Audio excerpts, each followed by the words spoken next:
my hand to thee. No other help I know. If thou withdraw thyself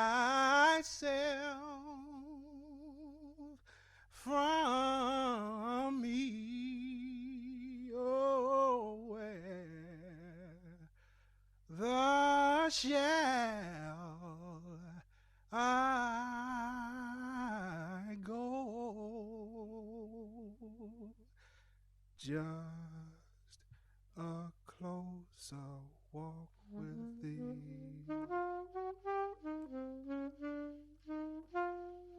Grant it, Jesus, if you please. Daily walking close to thee. Let it be, dear Lord, let it be.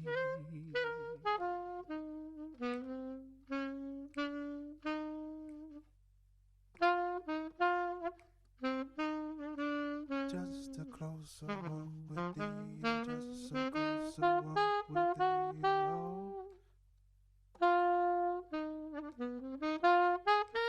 Just a closer walk with thee, oh, just a closer walk with thee.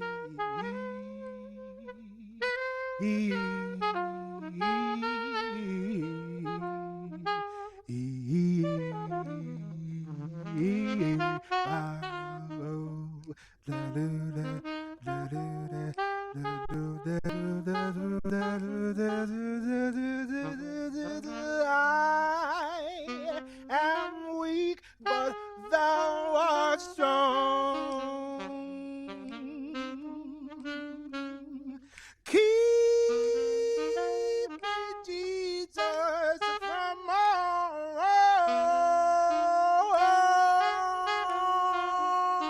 God, be satisfied as long as you keep me, oh, close, close to thee. Just a closer walk with thee. Won't you grant it? I want it and I need it. Won't you grant it, Lord, if you please? Day walking close to thee. Oh, let it be, dear Lord, let it be.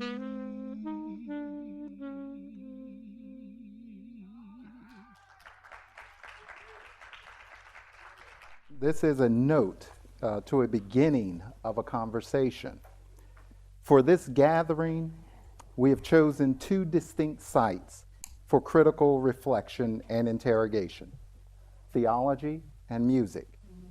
In particular, we're focusing on the Black theological imagination and the Black sacred music tradition. Both configurations hinge on the chaos that is the cosmos of Blackness. The challenge of Blackness thus discloses a responsibility that is taken anew in each iteration. It is both a responsibility and a discovery of an ontology, of an ensemble of political, aesthetic, and philosophical arrangements that compromise a being that is neither itself nor for the other. This symposium is configured as a space of responsibility a space of discovery of a blackness that is heterotopic, a space of freedom, a space of experience, a space of openness, and an horizon of possibility. Theological Improvisations is a call for theological emancipation to the musical and the musicological emancipation to the theological. This gathering aspires to form and is a form of creativity. It presses beyond the boundaries of the either-or. It luxuriates in and on the open horizon of possibility. It is an experiment in community and an experiment in conversation. Conversation as community. It is the conversational aspect that makes these encounters such unique occasions. In this regard, the great Nigerian writer Gabriel Okara gifts us with this prescient reminder. Spoken words are living things, like cocoa beans, packed with life. And like the cocoa beans, they grow and they give life. They will enter some insides, remain there, and grow like the corn blooming on the alluvial soil on the riverside. Theological Improvisations owes a debt to a theological moment of immortality and of mystery. Howard Thurman gifts us this offering. The mystery of life and death persists despite the exhaustless and exhaustive treatment it has been given in song and story, philosophy and science, in art and religion. The human spirit is so involved in the endless cycle of birth, of living and dying, that in some sense, each person is an authority, a key interpreter of the meaning of the totality of experience. This is a debt that cannot be repaid and one which refuses exchange. Rather, it is a part of living that we track and one to which we hold an inviolable responsibility.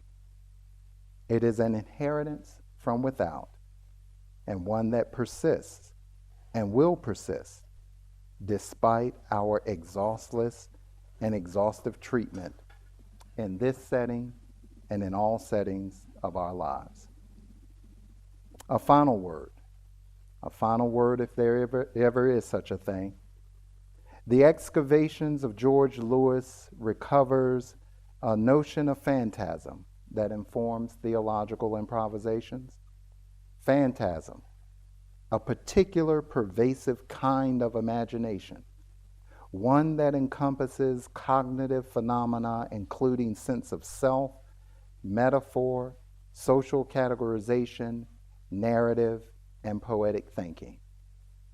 This type of imagination influences almost all our everyday experiences across diverse domains of experience, including art, entertainment, commerce, culture, and power relationships. If the theological is the architect, then music is the platform, and improvisation is the spirit of phantasm.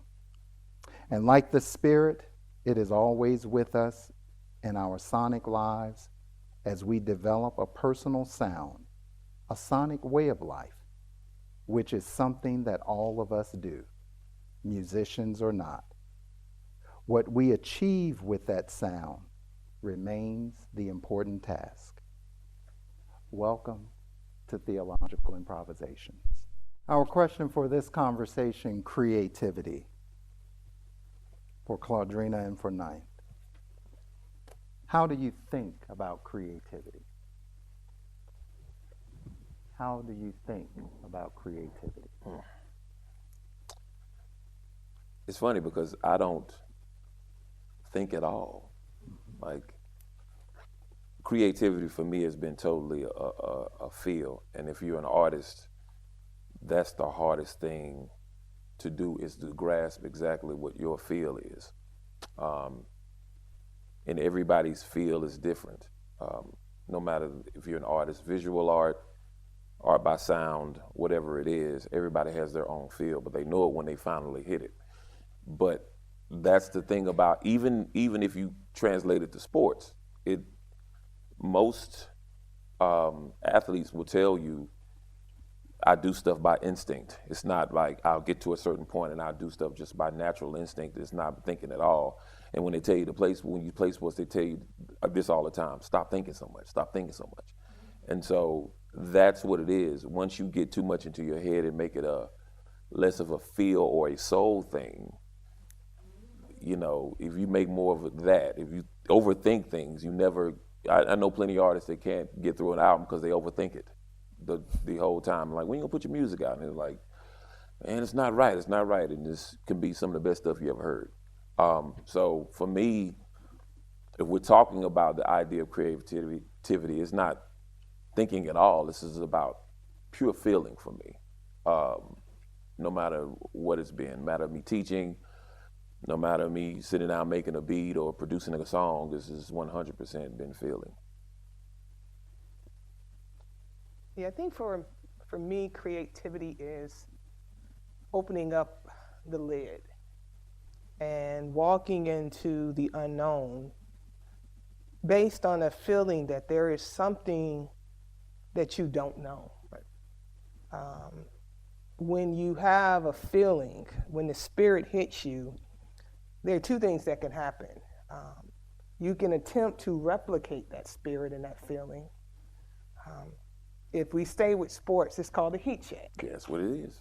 If you have shot 5 3-pointers in a row and you have made all of them, you have to see, am I cold yet? But then there's also a moment, if you've hit 5 3-pointers in a row, then you have to say, what else can I do with this ball? What else can I do with space? What else can I do in terms of a relationship with my teammates and with the defense? You want something else. Right. So when I think of creativity, I also think of that exploration into the unknown, which also means if your eyes are open, you know.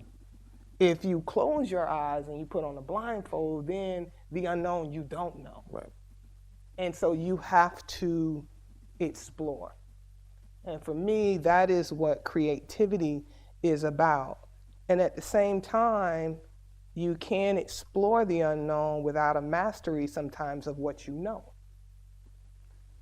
Meaning it is feeling, but it is also a mastery of form. If it's in terms of rapping, if it's in terms of singing, if it's in terms of hymns, if it's in terms of the choir, you have to master the form. So if you think about gospel music and you think about the choir and you think about Sunday and you think about you start practicing on Monday and there's all of this uncertainty and you're not hitting the right notes and everything is, but you have to keep practicing.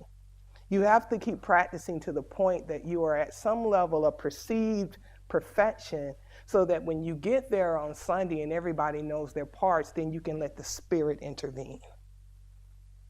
So for me, there's a relationship in terms of creativity, in terms of mastery of form, and I know that's a word we don't like sometimes, but you don't want me to get on the piano because I can't play. Right? So there would be no spirit if I got on the piano. Now, if you ask God to get on the piano, then you may have some spirit. Right. I couldn't do what Joshua just did because there is a mastery of form and there is a talent. You know, they have the tools. And what creativity does, but what improvisation does, is it allows us, if we believe in God, it allows us to let the Spirit come in and do something else that's even more transformative.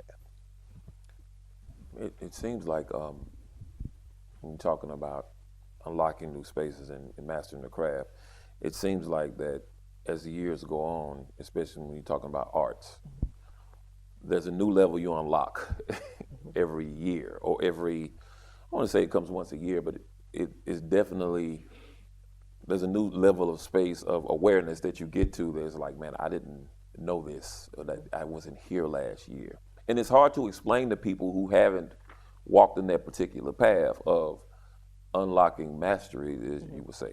And that's exactly what it is. You just get to a point, and I tell artists all the time, there is no finish line.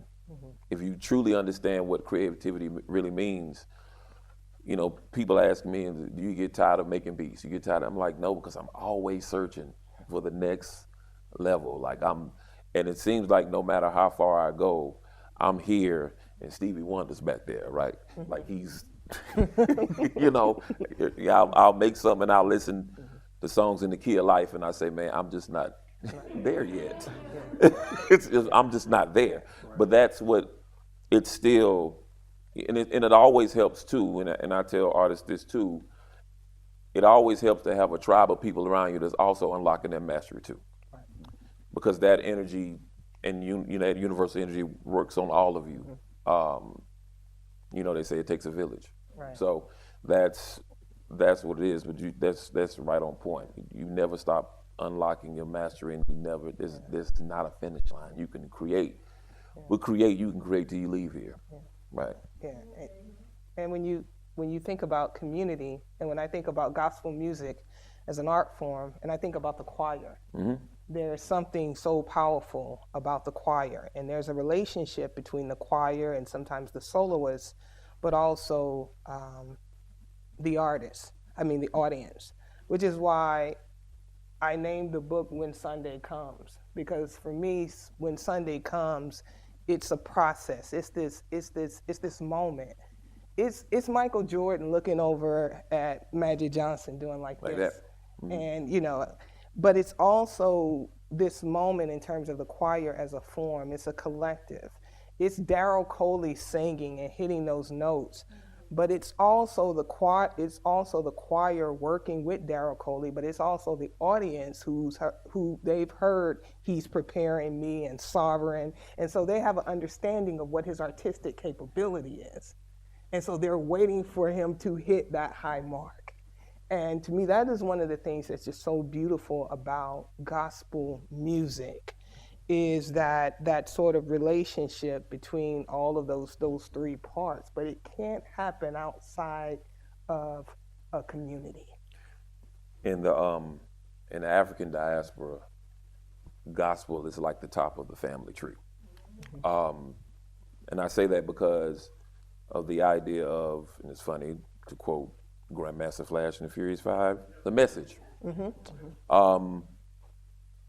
The message is what, on a lot of plantations in the South, saved our lives when it came to singing spirituals to each other that Master didn't understand exactly what we were saying. Swing Low, Sweet Chariot meant more than. Amazing Grace meant more than. And it's funny how that translated. Well, first you talked about the choir and you talked about the audience, right? And whoever the choir or the soloists were and what the audience was, that's called call or response. Right. And to be honest, that's how, in modern day terms, around 1978, 1979, that's how the MC came to be. The MC was a assistant to the DJ. The DJ was a choir, right? Because they was playing all of this music. But the MC was just, had his back turned, looking at the DJ, and turned around with the microphone and looked at the crowd and didn't understand, well, they're looking at me, right? Because it's DJ Jazzy Jeff and the Fresh Prince. Like, we used to put the DJ first. But that's what it is. And when we talk about messaging and how the message is presented to you, sometimes you don't have a control over it. Sometimes you can get it in a church. Sometimes when it comes to how music travels from generation to generation to generation, if I'm talking to a kid in the 2000s, you know, might be listening to a song called Gold Digger by Kanye West. Not knowing that song came from a song by Ray Charles, I Got a Woman. Not knowing that song came from a song called It Must Be Jesus by the Southern Tones. That's three different generations of jumping. I mean, even when my brother here was singing, I'm thinking in duality. He's thinking Closer Walk with Me. When he first started singing, and when you got to my man started playing the sax, I said, this is the song for White Man Can't Jump at the beginning. That's the first thing that came to mind. I was like, man, and all our so it's messaging can jump around so many places, and especially with gospel music, how it just went from generation to generation, and that's always been in the diaspora. That's always been our thing. What is the message saying? How is the message getting to us? Who's the leader of the message? And that person has jumped from Scott Joplin to C.L. Franklin to his daughter Aretha to James to Kool Herc to all the way down to Kendrick Lamar. Like, it's been this continuum. I think also it's not just the art form, but it's that feeling. And I want to go back to that feeling that we experience. On my drive down here, I said, well, I'm be talking to Ninth, let me listen to some Ninth. And so for some reason, I played Little Brother, the second album. Right. And there's a soulfulness there. And when I think about the ways in which I was moved by the music in 2005, it was because there was also a spirit. And I think about that Vincent Harding question, how do you capture spirit? There was a spirit and a feeling that I was trying to feel that in some ways gospel music, formally speaking, was no longer providing that for me. But there was this other art form that was providing that, but that was also approximating in many ways what gospel was doing. And so when I also think about the moment that we are in right now, where to me the ties that bind the Black sacred music tradition with so many other kind of forms, and not just music, but when I even think about film, I think about the centrality of gospel music to say some of Arthur Jafer's recent film work and how gospel is everywhere. That, I mean, he's playing these films that across the world, that's basically Leandra Johnson and a little bit of Thomas Whitfield kind of just put together, and there's a group of people who have know nothing about that tradition, but yet they feel it. Right. They don't know it, but they feel it. And so for me right now, it's like we're in a renaissance of Black sacred music as it just manifests and permeates so many areas in material culture, popular culture, etc. And so it's really exciting to have this conversation about creativity, and at the same time to have this conversation and realize and acknowledge how difficult that work is, how difficult it is to do that work, how difficult it is to capture spirit. You was listening to the Minstrel Show on the way down here? No, I just listened to Well, the second Chitlin album. Circuit. The Chitlin Circuit, okay. Yeah. So the album we did after that was Minstrel Show. And it's funny because when you talk about channeling a spirit, for the Minstrel Show, the artist I sampled was the Stylistics, Jerry Butler, Shaka Khan, David Ruffin, Bobby Womack, to name a few that I used for that album. You actually used Stylistic twice. The Floaters. And the one thing that people don't understand about 70s groups is, and all those records were from the 70s, probably ranking from like 1972 all the way to like 1978. And the thing that people don't understand about the 70s is all the 70s musicians was out of the church. So that feeling that you're talking about, if you use any, for producers in the room that might sample records or whatever, if you use any records from the 1970s, they left church and went to play for Al Green. Like, this is how it happened. And the one thing about church that we know so well, especially the Black church, chords mean everything. Chords are euphoric. Like, when it changes, when you change a chord, that's what Stevie figured out. Stevie figured this out. And when you change a chord to a certain feeling, it means something. So that's sometimes when basically all the time when I'm using records from the 70s, I'm still trying to keep that feeling here for the next generation of kids. Because if you listen to certain musics now, that chord change is leaving. It's not there a lot. And I try to continuously use that type of feeling, that type of soul to keep young people younger than me engaged in this long soul continuum. And I'm still trying to get them back to, it always goes back to a gospel record. It always goes back to just a euphoric, feel-good record of some sort. So. And it would make sense that you're doing that. As I was driving, I was also thinking, I'm going up on the rough side. On the mountain. On the mountain. That's right. I'm just doing my best to make it in. Right. And, you know, I also think about that rich tradition of gospel music here in North Carolina. And so one of the things that just propelled me, and I'm so happy to be here, is that tradition is so rich, from Shirley Caesar to John P. Key, and the ways in which also that sound in North Carolina has this rural and also urban side. I think about John P. Key when he says, I was born in Durham, North Carolina, outside the county line, outside the county line. So I'm often thinking, when I listen to this music, what does outside the county line, what does that mean, and what does that sound like? Winston-Salem is a city with a bunch of churches.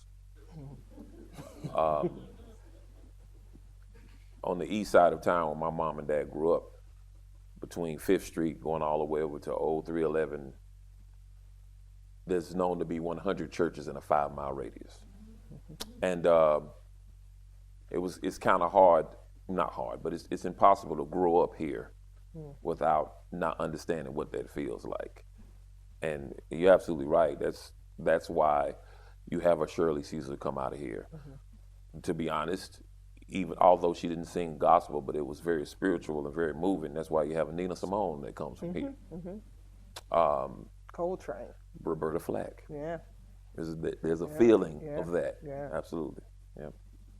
One of the things I vividly remember in talking about creativity is when you talk about gospel and you talk about your mother's tapes.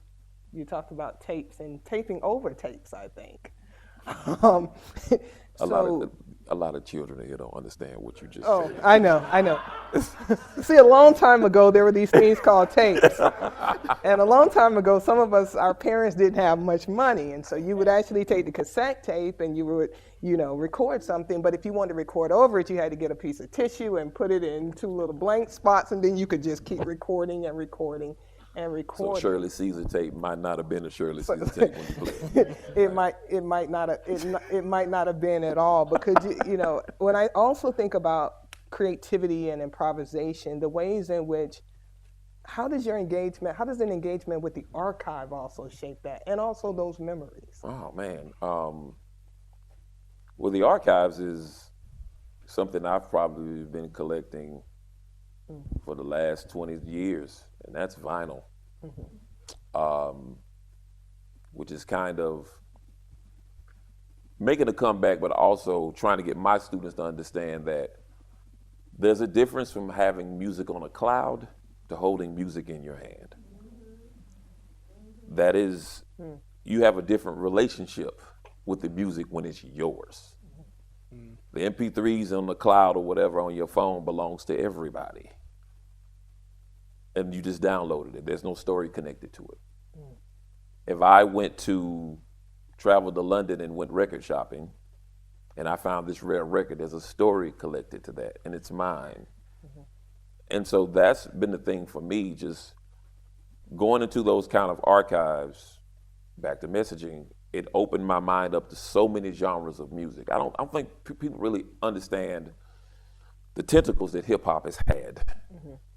For me as a kid who grew up in a gospel home, but at the same time discovered Ron Carter just because Q-Tip said it, and reading credits in a folk, that's another thing. Reading credits in a in a CD booklet, or saying this song contains samples of, and then going out and understanding, buying this record, but then, just it can be a maze. Like, just the Temptations was together, but they split up.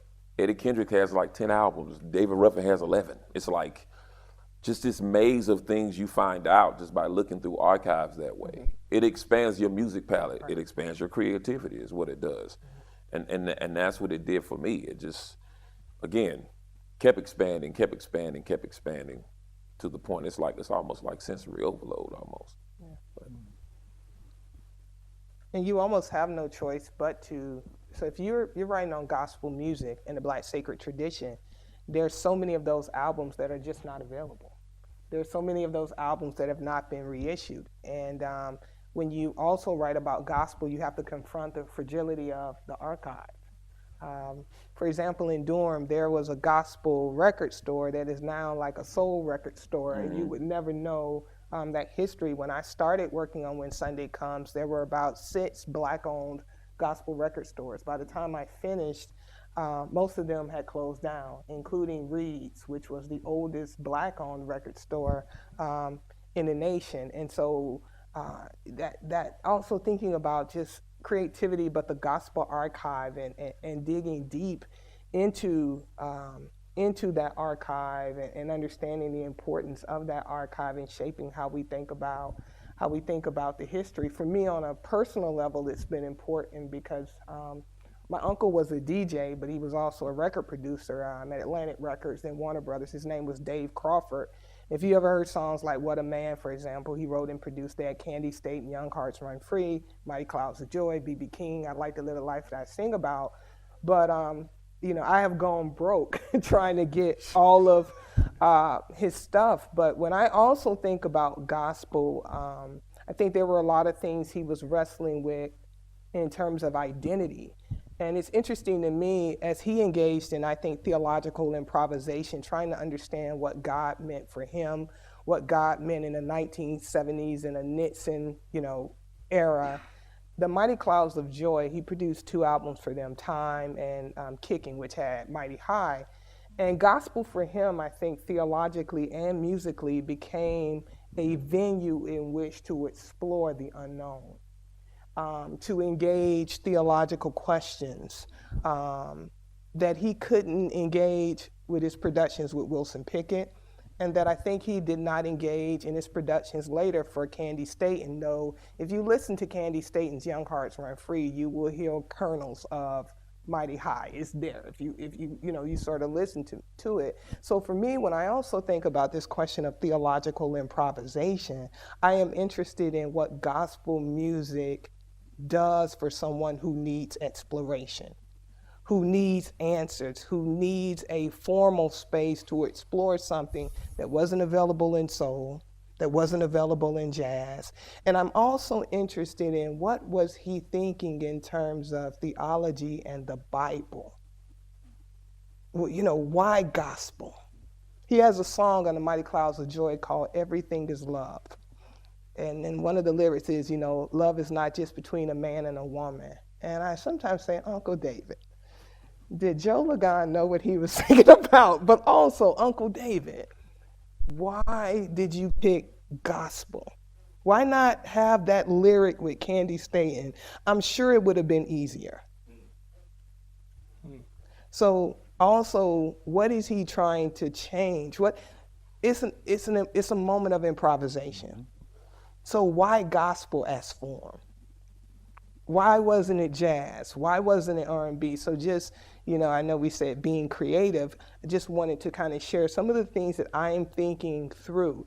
Oftentimes we say, well, why did Al Green go to gospel? I often say he went to gospel because that was one of the ways in the late 70s and early he could continue to do Southern music. Right. It's an aesthetic and an artistic choice.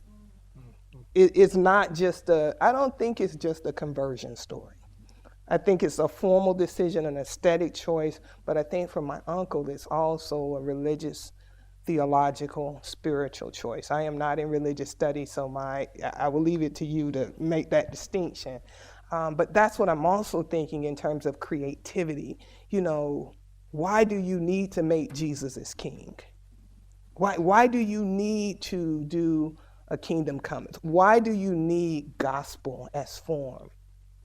So not just, and because I think gospel is also a driver of Black experimentalism. So I think oftentimes we just think about gospel music as kind of roots music. And I think it's so much more. Like when you were talking about chords, like where do the chords get us? You know, where do they, the actual chords themselves, where do they get us? And because there's something powerful, and that's why I'm looking forward to learning in this collective. I think there is something powerful musicological that I don't have the answers to. But I'm also interested in the form, the very form itself.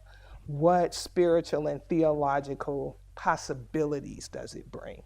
I think we're talking about gospel, jazz, hip hop. I think gospel is the music out of the 3 or 4, how many you name, that leans less on entertainment value. Meaning,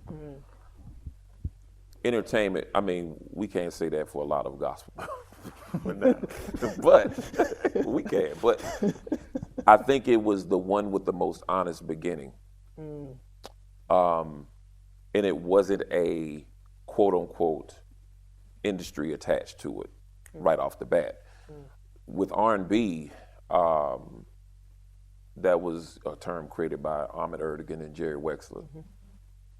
That was something they attached. It was first called Black Groove Music, and then they changed the term to R&B. And they attached not only a entertainment value to it, but also a lifestyle to it.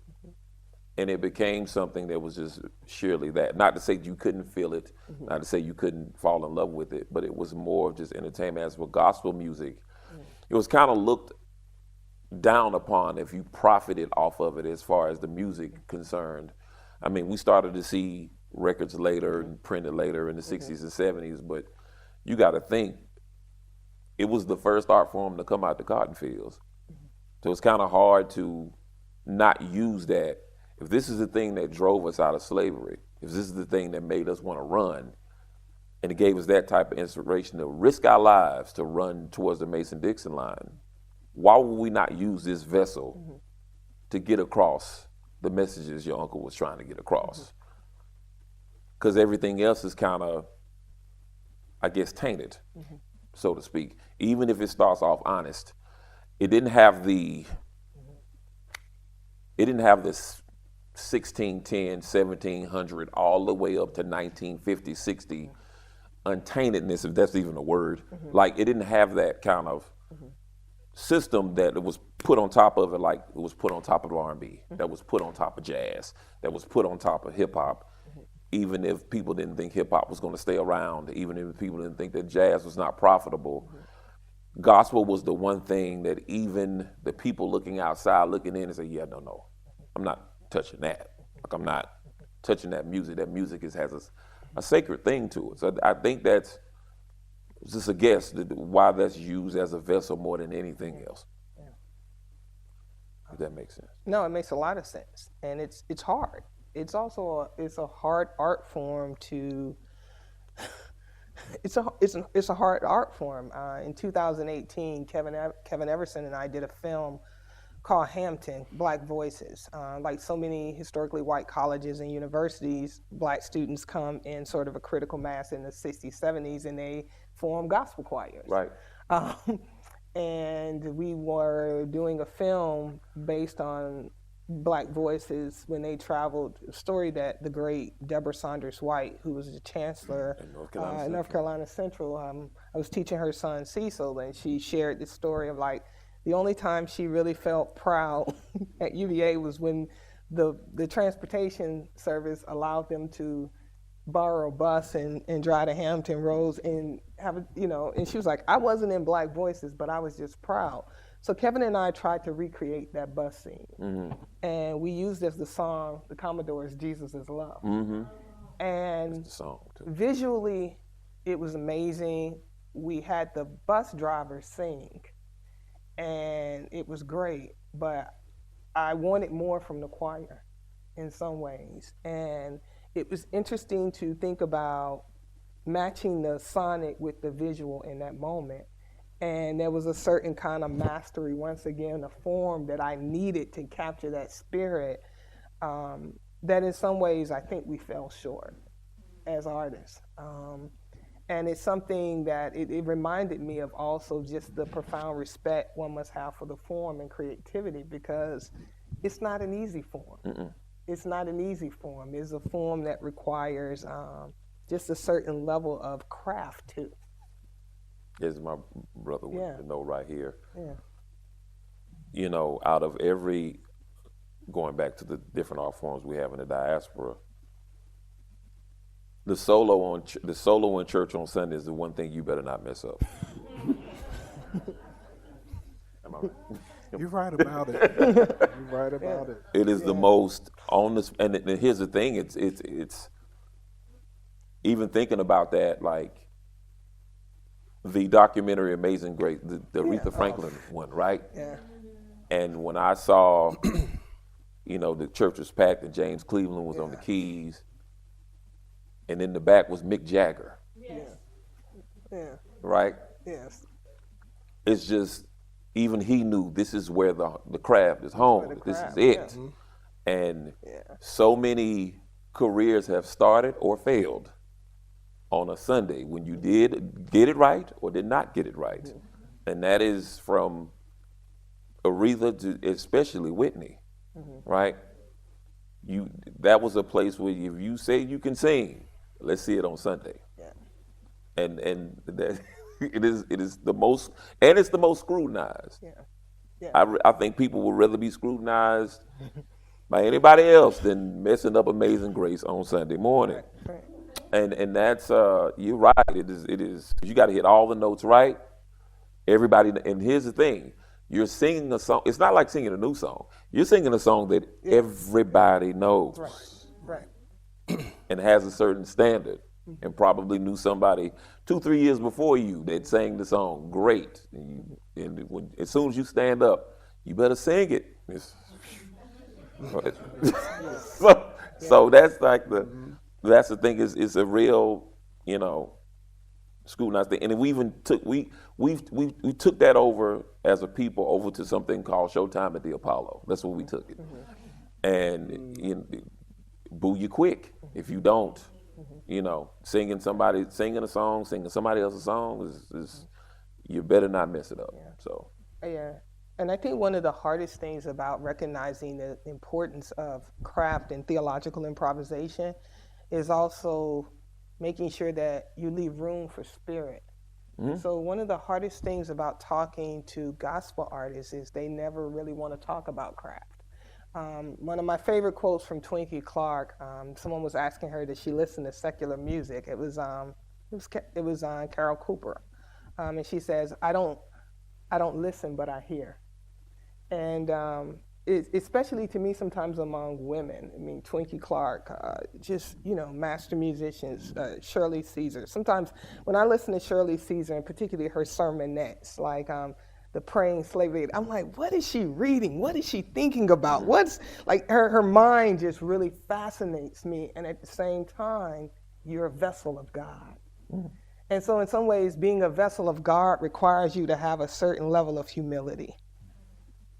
And so that craft thing, you know, it's like I want to ask Twinkie, like, okay, when you were at Howard, did you ever talk to Donald Byrd? Or when you were at Sound of Gospel in Detroit, did you ever, like, you know, Bernie Worrell was at Westbound. So I want to do a film on a chance meeting with Bernie Worrell and Twinkie. I don't know if they ever met, and I don't care. I'm just going to make the whole thing up because I just want to imagine, and I'm thinking they probably did to get their check, you know, or something. But it's like getting people from this kind of religious space to talk about creativity and craft when you are a vessel of God. yeah, And you're, you know, I feel like secular artists, you know, the mad genius scientist who goes and they, you know, they're locked in a room and they're Miles Davis, and in 2 years they come out with 55 albums, you know, there's a way, but gospel, getting people to talk about that craft. So balancing that craft,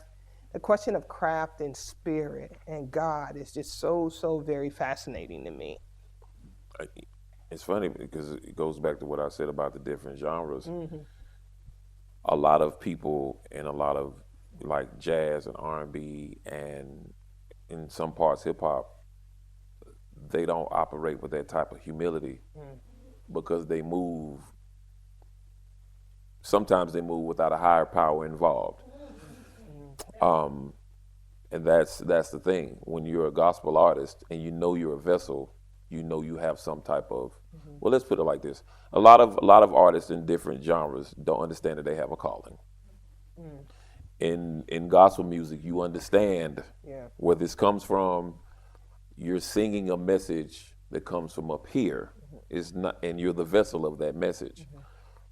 With a lot of people outside of the gospel realm that has no connection to that spirituality, they think the message and whatever they're doing comes from them and them only. They don't think it's coming from, right? That's why, you watch the people who go up on stage at the Grammys and don't say give first honor to God. Watch those. We all sit home. It's like, are they gonna give it up to God? Are they gonna give it up? And some people don't. Some people say nothing about it because for whatever reason, believe what you believe in, but whatever reason they don't give it up first.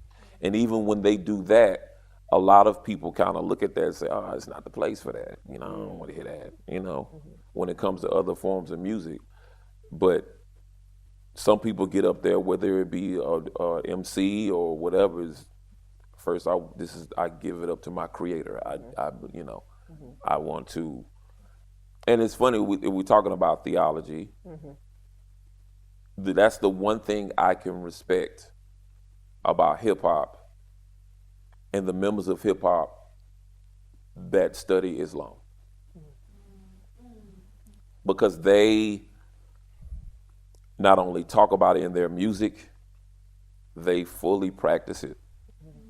And I don't think I would understand, growing up in an American South in the 70s and 80s, my biggest teacher of Islam was a rapper by the name of Rakim. And he just opened my mind up to, other forms of religion. And that's what it was. Islam was it. And if you talk to a Rakim, if you talk to a Big Daddy Kane, if you talk to Kamal Fareed, known as Q-Tip, you talk to Busta Rhymes, if you talk to the remaining members of Wu-Tang Clan, they will tell you they are very, very serious about.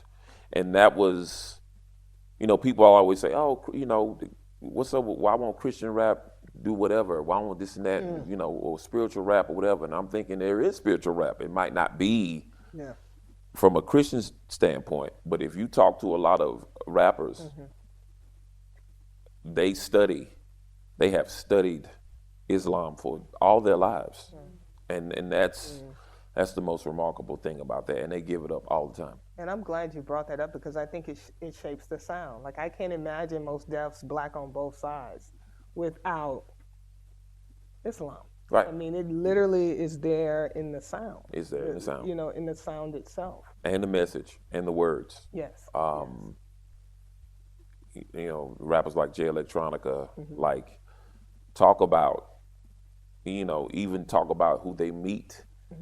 That's why, some parts of Farrakhan is so instrumental in hip hop, because that was, at one point, Islam in hip hop was a savior for young black men and women, since the 60s.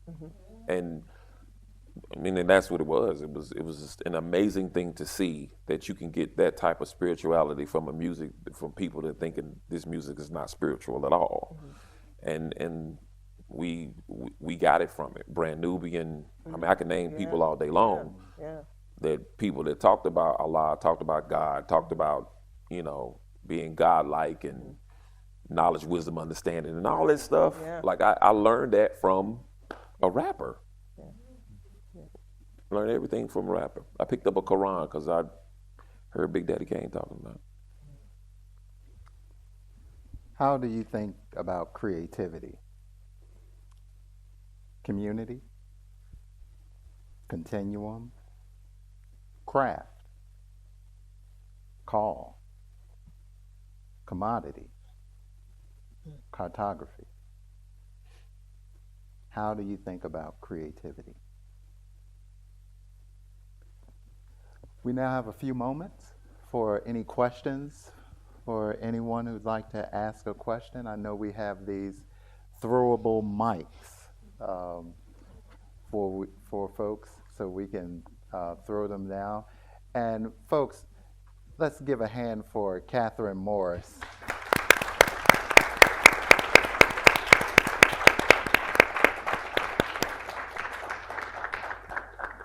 Catherine is the spirit of Theological Improvisations and made all of this possible. So if we have any questions, we're gonna throw around the mic, and we're gonna grab a few and then allow Claudrena N to respond.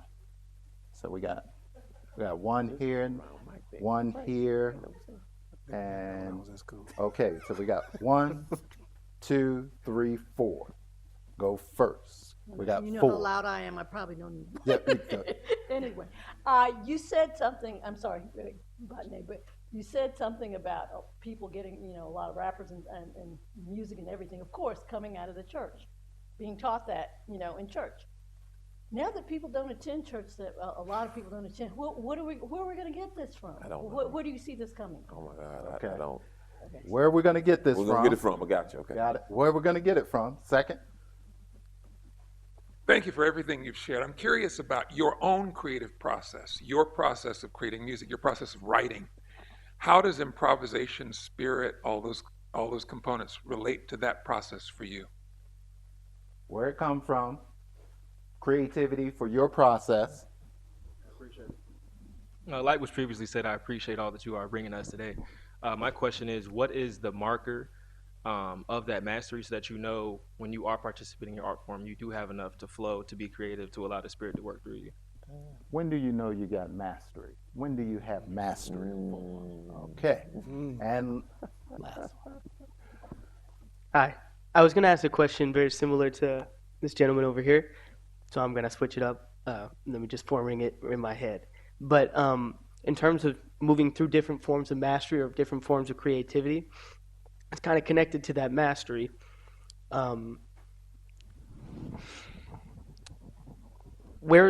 Is there value in exploration of many different things? Do you see value in exploration of many different things but not knowing them very well? Do you see the same amount of value in that as mastering one thing and perfecting that one thing in that relationship? All right. So we have where does it come from? And we're talking about your process. Then we're going to talk about mastery. And then we're going to talk about exploration. I'm going to try to tie yours and yours together. I hate to say it, and I hate to sound vague, but when you ask the question, he said, and he don't know what I'm talking about. You got to kind of, I hate to say this, you just know when you hear it. I can tell you, okay, you're going to know when you hear it. You're going to know when you hear it. And even you've been to my studio several times. And you can work at it.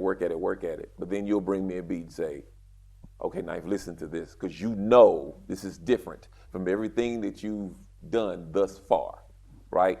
And from that point, I tell you, okay, this is the best beat you've made. Make 10 more beats better than this one. So it's a continuous thing, right?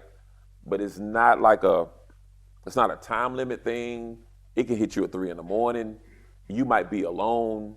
It usually happens when you're alone. Because as soon as it happens, you want to call somebody, tell somebody, right? That moment happens when you're alone. The improvisation part is one of my best teachers in this is a man by the name of, his government name is Peter Phillips.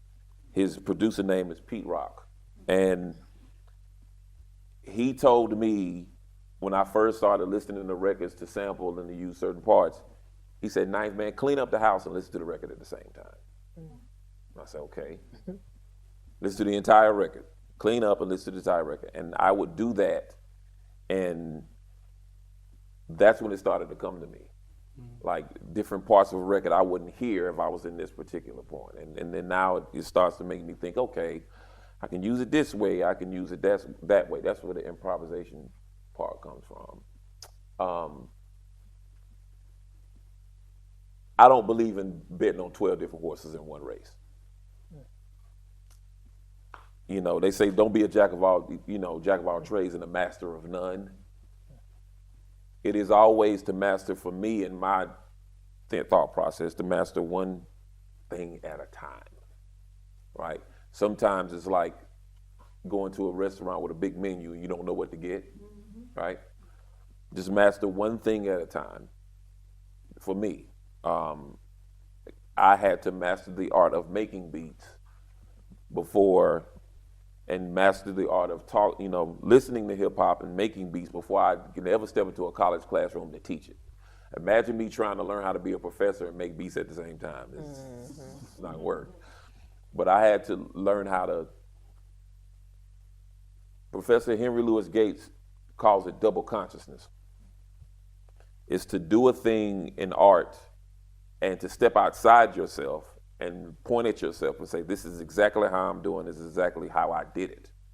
And I had to learn to master this art, step outside of it, then look back at myself and say, okay, this is how I did it, this is the history of it, and it just came in that stage, right? I have no idea.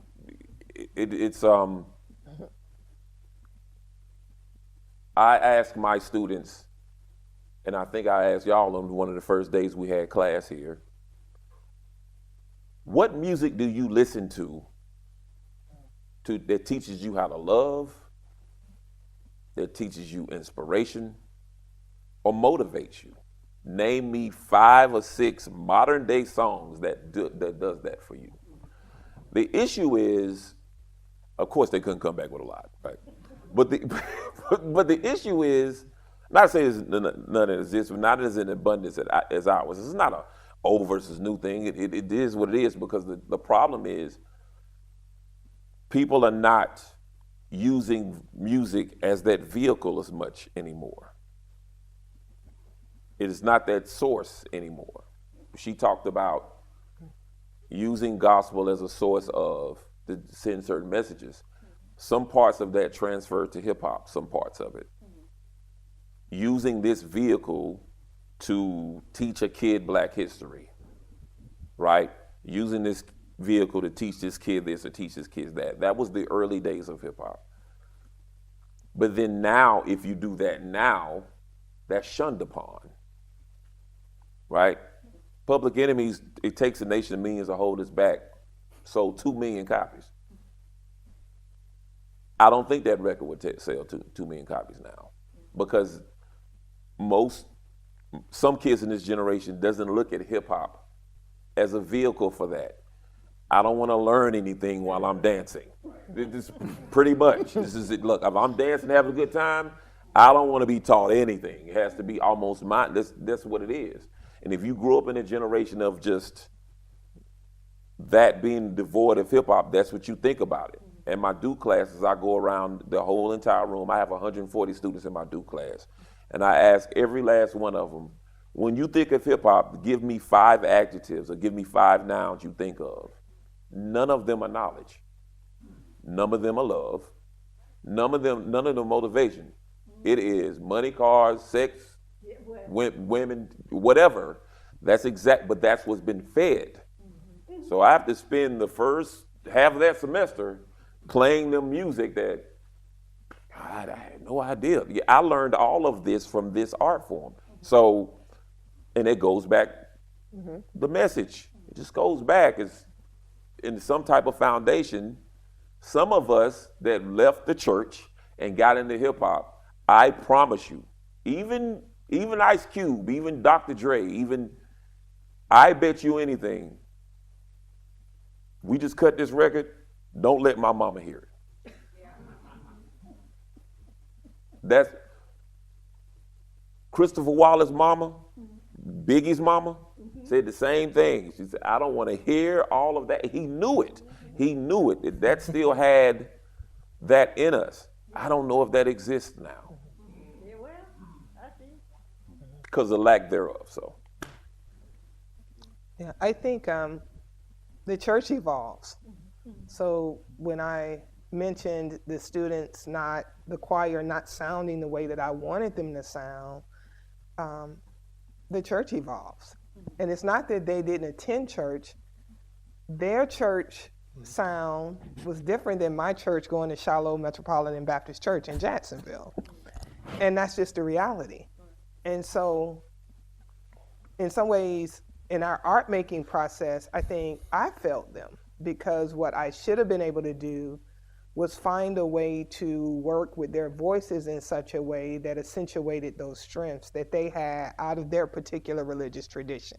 But I'm wanting something to sound like Ride On King Jesus with 200 people, and I got 10 students in front of me that don't even know that song. But, it's like, so I felt them. Sometimes it's not the artist or the art, but it's the form that fails. right. And we were committed to doing that song when there should have been a different kind of teaching. Another different, and just talk about process, we did a film on Black Bus Stop where Black Greek organizations were doing their strolls and all of that. So they have a mastery of that form. But we had 30 students. We hired a choreographer who had worked with like Khalil Joseph, because she understood how to even position the students. If Marjani was not there, it would have looked a mess working with me, because I don't have that mastery of form. I'm not a choreographer. Now I could process, I can write it, I could have a vision, but I don't have that. When I'm working with Kevin, it's like, okay, we're gonna shoot from this angle. He'll say, Claudrena, how do you want the film to look? And I'm like, okay, I want it to look like Moesha from the 90s. I want blue. I have to tell him that, but it's a craftsman that is gonna make that happen. And so that is also just in terms of process and the creative process, in terms of writing, is just constantly researching. And even when you have these moments where you have a writer's block means I need to go read more. I don't know enough. There's an absence. I don't know enough. And part of the creative process is understanding when you don't know enough, and understanding when you have encountered a historical dilemma that there is silence. So one of the films that Kevin and I are working on right now is looking at kind of the relationship between Sylvester and Walter Hawkins. And it came after reading Sylvester's autobiography, where they were going somewhere, and Sylvester, he attended Walter Hawkins' church, and they were going to a club on a moped. And like I told Kevin that fascinates him. So Kevin is a master of the short film. So he's not interested in telling a 4-part series, say, on a musical genre. He's interested on, wow, what were they doing within a span of just driving? And so Walter Hawkins also deliver the eulogy for Sylvester.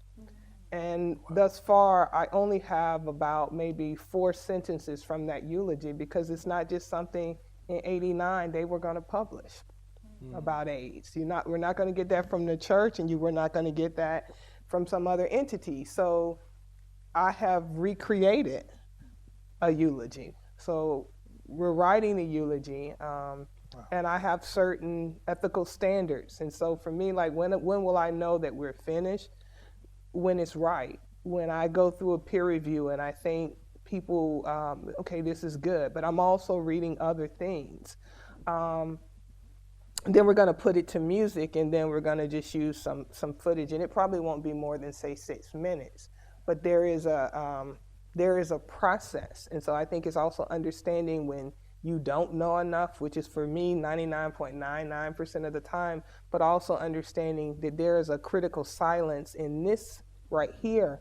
There's a lot of chatter. There's a lot of eulogies of people who died of AIDS and HIV in the 80s and the 90s. Go listen to some of those sermons that were delivered in certain places, and then you bring that together. And that is, for me, sort of the creative process. I agree, you can't be, so many forms, but what I will say, like, even with form, I think about Nikki Giovanni's Truth is on the Way and her decision to work with the New York Community Choir. And that is a moment, we say avant-garde, but I think they would say, Hoyt Fuller would say black experimentalism. You can see the ways in which that choir on Soul is pushing Nikki Giovanni with her poetry. You can almost see her mind just turning. And at the same time, they are an amazing choir. So you have a case of two forms. And so she may not have, quote, mastered gospel music, but she's working at least with somebody who has. Right. And they're pushing her. So you see where people or artists are at two different levels, but you see that push. And that is also process. And I think process is an important outcome as well. We have to, in terms of that. So I would say I think process is so important in terms of getting where you want to get. If you want to get to this moment of ecstasy, this moment of profound joy, it involves a process. You're trying to get somewhere, you need someone to help you get there. Process. Dr. Claudrena Harrell, Patrick Douthit, Professor Ninth Wonder. Yes, sir. Thank you so much for starting us off with creativity. Thanks.